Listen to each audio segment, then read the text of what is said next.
Shalom, selamat pagi Bapak Ibu Saudara yang dikasihi oleh Tuhan. Bagaimana kabarnya? Haleluya, semua dalam kondisi yang sehat walafiat. Puji Tuhan. Sebentar lagi kita akan memasuki bulan Desember, bulan yang penuh sukacita, bulan dimana kita semua merayakan perayaan Natal.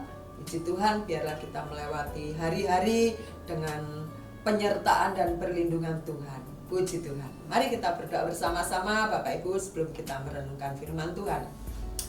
Terima kasih Tuhan, pada pagi hari ini kami sungguh bersyukur dan biarlah mulut kami senantiasa mengucap syukur kepada Tuhan. Karena kami percaya Engkau terus ada bersama-sama dengan kami. Terima kasih, berikan hikmat-Mu kepada kami Bapa, supaya dalam melakukan segala sesuatu kehidupan kami terus melibatkan Engkau Tuhan. Terima kasih dalam nama Tuhan Yesus. Haleluya. Amin. Puji Tuhan. Bapak Ibu Saudara yang dikasihi oleh Tuhan, pada pagi hari ini bacaan kita terambil di dalam kitab 1 Raja-Raja 17. Puji Tuhan. Kita akan sedikit banyak belajar dari Nabi Elia. Puji Tuhan. Terambil di dalam ayat 7, pasal 17 ayat 7 sampai ke 16. Ya, dan pada pagi hari ini saya akan memberikan tema tak terduga. Haleluya. Tak terduga atau tak kuduga, seperti lagunya Ruth Sahanaya. Tak kuduga. Puji Tuhan. Bapak Ibu Saudara yang dikasihi oleh Tuhan, kita tahu Elia adalah salah satu nabi yang di mana kehidupannya terangkat oleh Tuhan ke surga dengan kereta berapi. Sehingga kematiannya bukan kematian seperti kita atau seperti Musa, tetapi dia terangkat bersama-sama dengan kereta berapi dan diangkat oleh Tuhan di surga. Puji Tuhan. Puji Tuhan. Dan kita melihat di dalam ayat yang ke-7 bunyinya demikian Bapak Ibu. Dengan perikop Elia dan janda di Sarfat. Tetapi sesudah beberapa waktu sungai itu menjadi kering, sebab hujan tiada turun di negeri itu. Maka datanglah firman Tuhan kepada Elia, bersiaplah, pergilah ke Sarfat yang termasuk wilayah Sidon dan diamlah di sana. Ketahuilah, aku telah memerintahkan seorang janda untuk memberikan engkau makan. Bapak Ibu yang dikasihi oleh Tuhan, kalau kita melihat di dalam pasal 17 ayat yang pertama, waktu itu Elia ada di tepi sungai Kerit, dan ternyata karena cuacanya pada waktu itu sehingga sungai Kerit menjadi kering. Setiap orang membutuhkan turunnya hujan, maka Elia diperintahkan oleh Tuhan untuk pergi ke Sidon untuk menemui janda Sarfat. Kita melihat beberapa hal dari karakter janda Sarfat ini, Bapak Ibu Saudara yang dikasihi oleh Tuhan. Waktu dia berjumpa dengan janda Sarfat ini, demikian bunyinya ayat yang ke-10. Sesudah itu ia bersiap lalu pergi ke Sarfat. Setelah ia sampai ke pintu gerbang kota itu, tampaklah di sana seorang janda sedang mengumpulkan kayu api.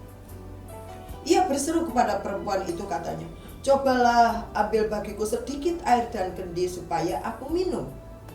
Ketika perempuan itu pergi mengambilnya, ia berseru lagi. Maksudnya si Elia, cobalah ambil juga bagiku sepotong roti.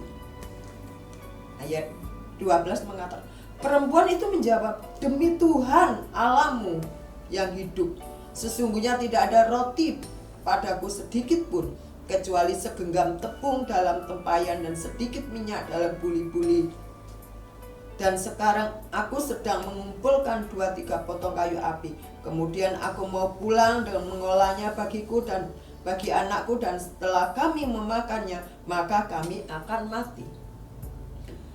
Kita bisa merasakan bagaimana kondisi ekonomi janda Sarfat itu. Dikatakan di situ, aku ini sedang mengumpulkan api, sebentar lagi aku akan membuat tepung yang aku makan dengan anakku, setelah itu aku mati. Ya. Bapak Ibu Saudara yang dikasihi oleh Tuhan, tetapi apa yang dilakukan oleh Elia tetap berkata, mengatakan sesuatu kepada janda itu. Tetapi Elia berkata kepadanya, "Janganlah takut, pulanglah, buatlah seperti yang kau katakan, tetapi buatlah lebih dahulu bagiku sepotong roti bundar kecil daripadanya dan bawalah kepadaku. Kemudian barulah kau buat bagimu dan bagi anakmu." Ini hal yang sangat mustahil. Ya. Secara logika, bagaimana Elia atau bagaimana janda ini akan membuat roti bundar lagi sementara persediaannya itu tipis, hanya untuk si janda dan putranya. Setelah itu dia mati. Tetapi Elia di sini mengatakan, "Buatlah itu bagiku, dan setelah itu kamu akan membuat untuk kamu dan anakmu." Bapak Ibu Saudara yang dikasihi oleh Tuhan, ketaatan itu bukan hal yang gampang untuk kita lakukan. Ketaatan itu butuh pengorbanan. Butuh mungkin juga tetesan air mata. Mengesampingkan kepentingan pribadi, mengutamakan kepentingan orang lain, memprioritaskan. Di sini kita melihat bagaimana janda Sarfat ini telah melakukan hal yang itu kalau kita bilang di luar akal manusia, ataupun di luar logika kita sebagai manusia. Tetapi janda Sarfat ini mencoba, berusaha untuk dia itu taat kepada sang hamba Tuhan ini, Elia. Bilang begini, "Sebab beginilah firman Tuhan Allah Israel, tepung dalam tempayan itu tidak akan habis dan minyak dalam buli-buli itu pun tidak akan berkurang sampai pada waktu Tuhan memberikan hujan ke atas muka bumi ini."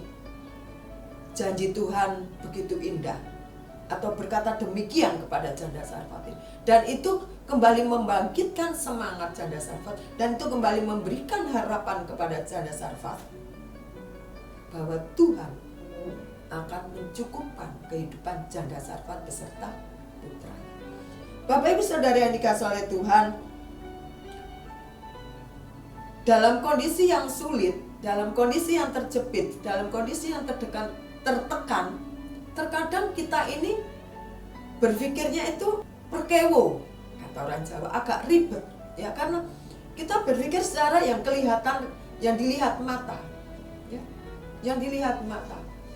Bagaimana kalau aku punya segenggam tepung, kalau aku buat untuk hambaku, setelah itu aku akan mati. Tapi hamba Tuhan ini berkata, buat untuk aku dulu, setelah untuk kamu.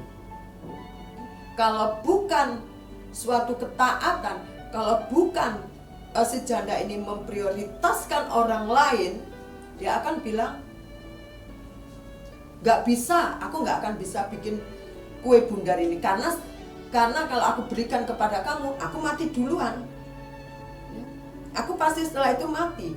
Tetapi di sini kita melihat bagaimana janda Sarfat ini mencoba untuk taat, berusaha untuk menghormati firman Tuhan. Jangan takut, katanya, kata firman Tuhan. Jangan takut. Suatu perasaan betapa takutnya, betapa khawatirnya, tetapi karena suatu ketaatan mencoba mengesampingkan yang namanya ketakutan dan kekhawatiran. Ya. Lalu ayat 15, lalu pergilah perempuan itu berbuat seperti yang dikatakan Elia. Maka perempuan itu dan dia serta anak perempuan itu mendapat makan beberapa waktu lamanya. Tepung dalam tempayan itu tidak habis dan minyak dalam buli-buli itu tidak berkurang seperti firman Tuhan. Amin. Seperti firman Tuhan, katakan. Bukan semata-mata karena ucapan Elia. Firman Tuhan menyampaikan ini kepada janda Sarfat melalui Elia. Bapak Ibu Saudara yang dikasihi oleh Tuhan, pada pagi hari ini yang kita pelajari adalah kita mencoba untuk menjadi pribadi yang taat kepada firman dan melakukannya. mendengarkan dan juga melakukannya. Bukan cuma mendengar, bukan taat, tetapi taat dan melakukannya. Sehingga kita akan melihat Tuhan akan melakukan perkara besar, hal yang tidak mungkin, hal yang mustahil bagi kita. Tidak ada barang mustahil bagi Tuhan. Tidak ada yang mungkin jikalau Tuhan sudah berfirman. Bapak Ibu Saudara sekalian dikasihi oleh Tuhan, apapun kondisi kita, kita tidak pernah tahu satu sama lain. Tetapi Tuhan yang maha tahu, Tuhan yang maha peduli dalam kehidupan kita sekalian, pasti Dia mempunyai rencana. Tuhan mempunyai memberikan kepada kita harapan yang indah. Amin. Puji Tuhan, pada pagi hari ini bersama-sama kita belajar dari kesetiaan janda Sarfat, dari kesetiaan Elia yang dipakai Tuhan untuk memberkati janda Sarfat ini. Dan seperti tadi tema saya katakan, tak kuduga apa yang tidak pernah aku pikirkan, yang tidak pernah aku lihat, yang tidak pernah aku dengar, itu diberikan Tuhan kepada janda Sarfat. Dan saya percaya itu pula akan diberikan kepada kita, asal kita tetap taat dan melakukan firman-Nya. Amin. Puji Tuhan. Mari kita berdoa bersama-sama. Terima kasih Tuhan Yesus, pada pagi hari ini Engkau mengingatkan kami apabila kami kurang taat, bawa hati kami, hidup kami untuk lebih taat kepadamu. Dan tuntun kami untuk belajar melakukan firman-Mu. Sehingga kami akan melihat perkara-perkara besar. Kami akan melihat karya-Mu yang lebih dalam lagi, yang lebih besar lagi Engkau kerjakan dalam kehidupan kami. Kami percaya itu Bapa. Itulah sebabnya kami menaruh harapan kami menaruhkan hidup kami sepenuhnya di dalam tangan Tuhan yang penuh kuasa. Terima kasih di dalam nama Tuhan Yesus. Haleluya. Amin. Tetap semangat, percaya Tuhan ada bersama dengan kita. Haleluya.